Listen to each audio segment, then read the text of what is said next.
हरे कृष्णा सभी को। स्वागत है आपका मेरे चैनल पर। और आज के हम इस वीडियो में सीखने वाले हैं हाउ टू लॉग रेफरेंस। तो चलिए शुरू करते हैं।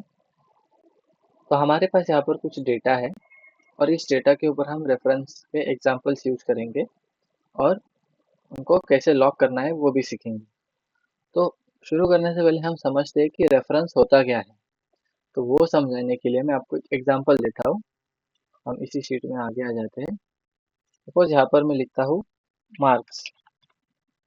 यहाँ पे लिखते हैं सब्जेक्ट। Suppose English,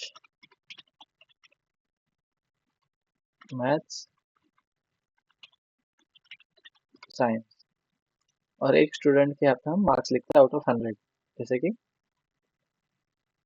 98, 84, 91। तो हमने अभी यहाँ पर मार्क्स लिखे इंग्लिश, मैथ्स, साइंस, ये सब्जेक्ट्स है और ये मार्क्स है। अगर हमें इसका सम करना है सबका, तो हम फॉर्मूला लगाएंगे इज इक्वल टू सम।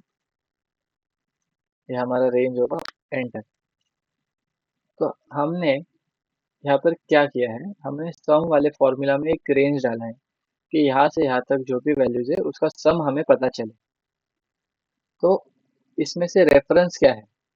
सम हमारा फॉर्मूला है, जो रेंज है वो हमारा रेफरेंस है।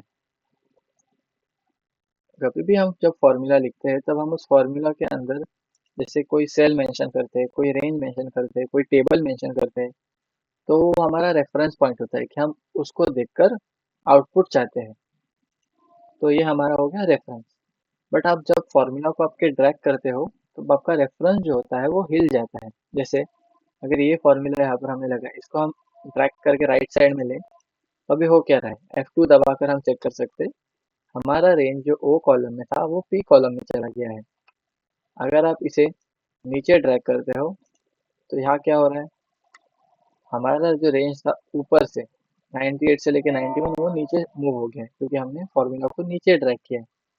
तो इससे क्या होता है कि अगर आपको बड़े टेबल में या बड़े डेटा में आपको आपका फॉर्मूला लगाना है और उस वक्त आप अगर ड्रैग करते हो या कॉपी पेस्ट करते हो, एक कॉपी पेस्ट का एग्जांपल देख लेते हैं। तो क्या हो जाता है, रेफरेंस को हमने लॉक नहीं किया है, इसकी वजह से हमारा जो रेफरेंस पॉइंट होता है वो हिल जाता है और इसकी वजह से हमें करेक्ट वैल्यूज नहीं मिलते हैं। तो हम उसका अभी एक अच्छा सा वी लुकअप वाला एग्जांपल देखेंगे जो आपको बहुत सारी जगह पे यूज होगा। तो एग्जांपल हम इस शीट में चेक करते हैं। अभी हम चाहते हैं यहाँ पर नेम और डिपार्टमेंट, जो भी एम्प्लॉय का यहाँ पर आईडी लेके हम उसका नेम और डिपार्टमेंट यहाँ हमें मिल जाए। तो हम एक एग्जांपल से स्टार्ट करते हैं। तो हमारे एम्प्लॉय आईडीज क्या है पहले हम देख लेते हैं। 1 से लेके 50 तक है एम्प्लॉय आईडीज। तो सपोज हम यहाँ लिखते हैं 5। यहाँ पे हमें उसका नेम चाहिए तो हम वी लुकअप लगा लेते हैं। अगर आपको वी लुकअप का प्रैक्टिस करना है तो आप हमारे प्रीवियस वी लुकअप के वीडियो से उसको सीख सकते हैं। सो लुकअप वैल्यू हम सिलेक्ट कर लेंगे, कॉमा, टेबल एरे,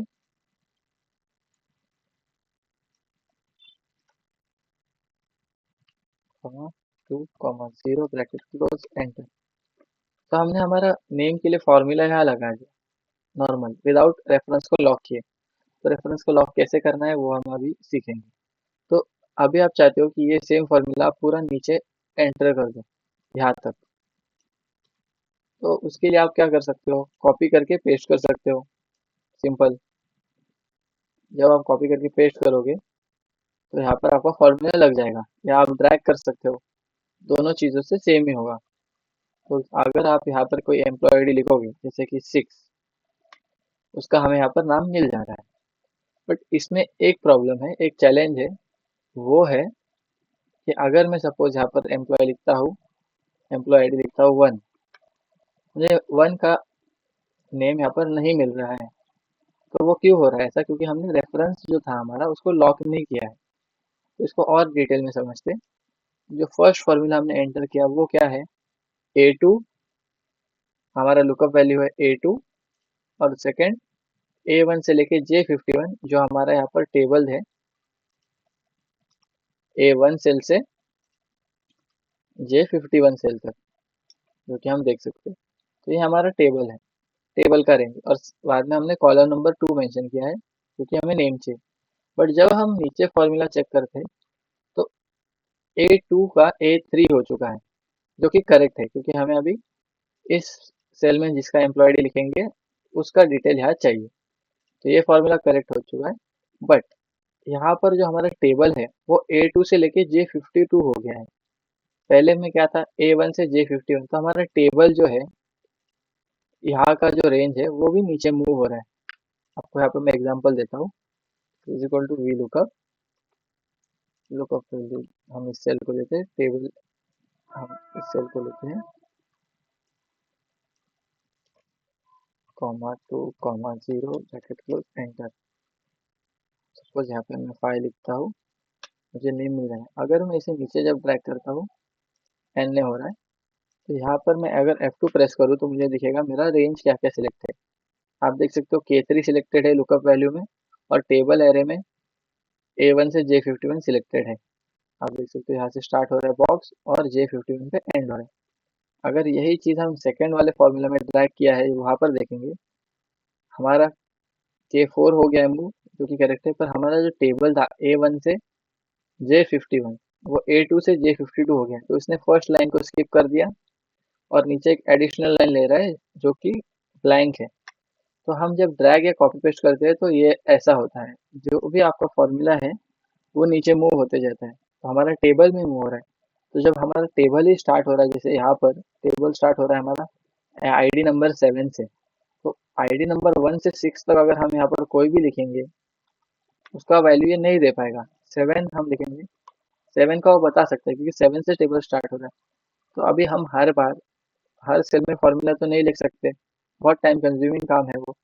तो उसको इजी करने हम रेफरेंस को हमारे लॉक कर सकते हैं। तो रेफरेंस को लॉक करने के लिए आपको यूज करना होता है डॉलर का साइन। तो इस साइन को आप आपके फॉर्मूला में लगाकर रेफरेंस को लॉक कर सकते हैं। तो रेफरेंस को लॉक करने से पहले हम रेफरेंस के बारे में थोड़ा और एक चीज जानते हैं। अगर मैं इज इक्वल टू कोई भी एक सेल सिलेक्ट करता हूँ, सपोज ये सेल, तो यहाँ पे लिख के आ रहा है उस सेल का लोकेशन, जो कि कॉलम के और रो नंबर 13। तो इसमें दो चीजें इन्वॉल्व है, एक है कॉलम और एक है रो। तो एक रेफरेंस पॉइंट होता है, उसके अंदर दो चीजें होती है, रो का नाम और कॉलम का नंबर। तो जब भी हम रेफरेंस को लॉक करते हैं तो हमें एक्सेल को बताना है हमें लॉक क्या करना है। क्या हम उस पूरे सेल को लॉक करना चाहते हैं, या सिर्फ हम कॉलम को लॉक करना चाहते हैं, या सिर्फ हम रो को लॉक करना चाहते हैं, या हम कुछ भी लॉक नहीं करना चाहते। तो ये चार टाइप्स के लॉक आप कर सकते हो, या सेल को फ्रीज करने के चार प्रकार है। तो आपका जो नीड है उसके बेस पे आप यूज करोगे। अभी जो first is equal to K13 है, इसे मैं कुछ नहीं करता हूँ, ऐसे ही लिखता हूँ। तो K13 ये था, इसमें हम लिख देते टेस्ट। तो यहाँ पर हमारा वो आ गया। इसके अंदर हमने वो डॉलर साइन यूज नहीं किया, तो हमने कोई भी लॉक का प्रकार यूज नहीं किया है। तो अभी हम सेकंड यूज करते हैं कि हम चाहते हैं कि ये पूरा का पूरा सेल लॉक हो, तो वो कैसे करेंगे। इज इक्वल टू इस सेल को सिलेक्ट करना है, सेल को सिलेक्ट करने के बाद आपको F4 प्रेस करना है। आप जैसे ही F4 प्रेस करोगे, आप देखोगे डॉलर साइन खुद ब खुद एंटर हो जाएगा। तो डॉलर साइन दो बार आया है, एक बार आया है के पहले और दूसरी बार आया है 13 के पहले। मतलब उसने के को भी लॉक किया और 13 रो को भी लॉक किया, मतलब ये पूरा का पूरा सेल उसने लॉक कर दिया। इसे हम एंटर करते हैं। अभी अगर हम इसे ड्रैग भी करें, तभी भी आप देख सकते हो हमारा जो लोकेशन K13 है वो नहीं हिल रहा है। अभी हम दूसरा एग्जाम्पल देखते हैं।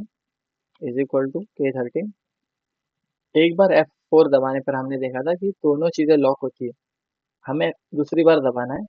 दूसरी बार दबाने पे हम देख सकते हैं कि के का डॉलर हट चुका है, के पहले जो था।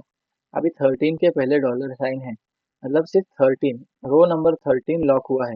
एंटर करते हैं। अगर हम इसे ड्रैग करते हैं, आप देख सकते हो हमें जीरो वैल्यू मिला। F2 प्रेस करते हैं।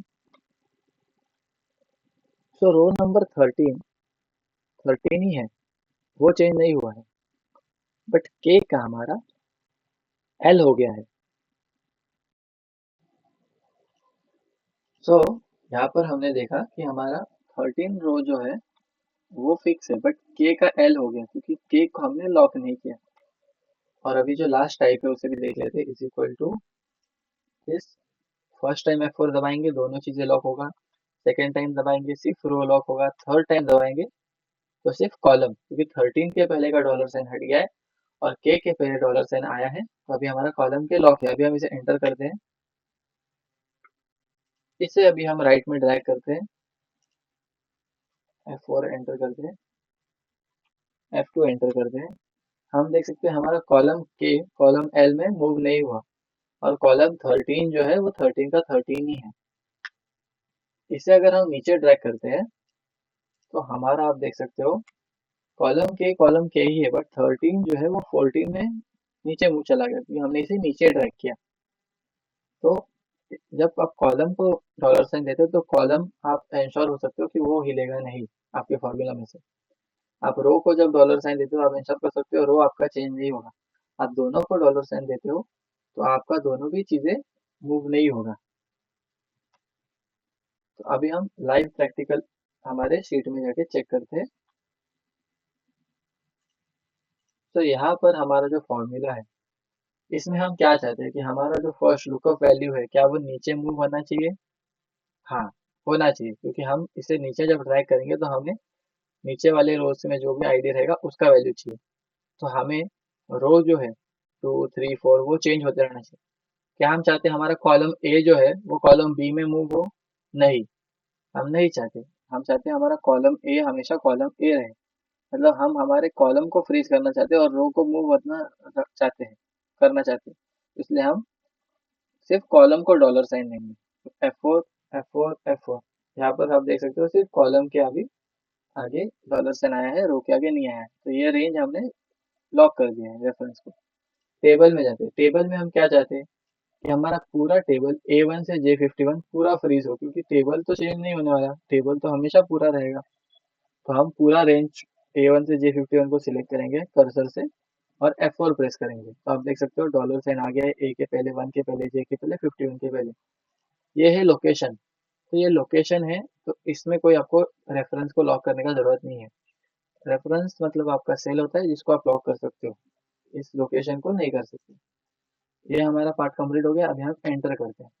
अभी आप इस फॉर्मूला को नीचे ड्रैग कीजिए। अभी आप देख सकते हो यहाँ पर मैं कोई भी एम्प्लॉय आईडी लिखूँ मुझे उसके वैल्यूज मिल रहे हैं, क्योंकि आप फॉर्मूला में देख सकते हो हमारा A1 से लेके J51 चेंज नहीं हो रहा है अभी। और A6 जो A2 था वो A6 हो रहा है, ये चेंज हो रहा है जो कि करेक्ट है। अगर मैं इसे अभी राइट साइड में ड्रैग करूँ तो मुझे एम्प्लॉय आईडी का और इस टेबल का जो सेकेंड नंबर पर वैल्यू है वो मिल रहा है। बट अभी मुझे क्या चाहिए, डिपार्टमेंट, तो डिपार्टमेंट मुझे मैनुअली यहाँ पे 3 करके करना होगा, but rest of the formula same रहेगा। तो इस तरीके से आपका फॉर्मूला होने के बाद आप रेफरेंस का यूज करके उन्हें लॉक कर सकते हो और फिर आप ड्रैग कॉपी पेस्ट करके उसको यूज कर सकते हो। तो आपको इसके लिए थोड़ा प्रैक्टिस करना होगा।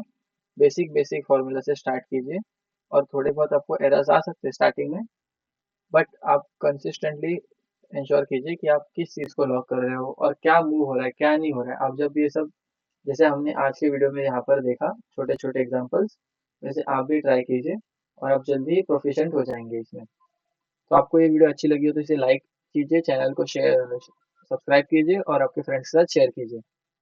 सभी को राधे राधे।